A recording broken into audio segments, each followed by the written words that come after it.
Israel फिलिस्तीन के बीच जंग को कई महीने बीत गए हैं। गाजा में सैकड़ों हमास लड़ाकों का सफाया करने वाले इजराइल के खिलाफ अब ईरान खड़ा हो गया है।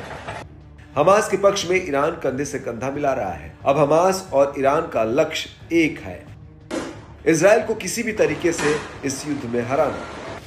ईरान को हथियारों के मामले में दुनिया में एक बड़ी ताकत माना गया है।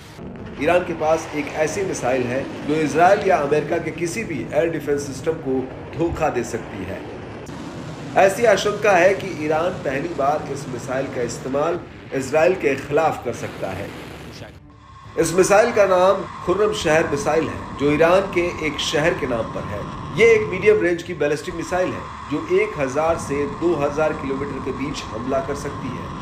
इसमें 1800 किलोग्राम वजन का वॉरहेड यानी हथियार लगा सकते हैं, चाहे वो पारंपरिक हो, परमाणु हो या फिर कई तरह के मिश्रण वाले क्यों ना हो। 19.5 टन वजनी इस मिसाइल की लंबाई 13 मीटर है, व्यास 1.5 मीटर है। खुर्रम शहर मिसाइल लिक्विड फ्यूल रॉकेट पर उड़ान भरती है। इसे ट्रक लॉन्चर से दागा जाता है। अगर इसे ईरान की सीमा से लॉन्च किया जाए तो ये आराम से इजराइल के किसी भी शहर को निशाना बना सकती है। डिफेंस एक्सपर्ट ये भी कहते हैं कि ये उत्तर कोरिया की हवासोंग 10 मिसाइल का ईरानी वर्जन है। बता दें कि उत्तर कोरिया ने ईरान को बहुत पहले BM-25 मिसाइल की टेक्नोलॉजी दी थी, जिसकी रेंज 2500 किलोमीटर थी। इसी के आधार पर खुर्रम शहर मिसाइल को भी बनाया गया।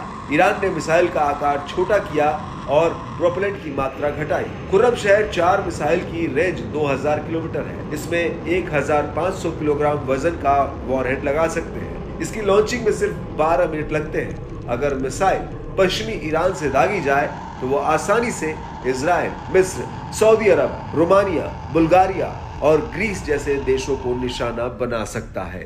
ईरान ने मिसाइल का आकार छोटा किया और प्रोपेलेंट की मात्रा घटाई।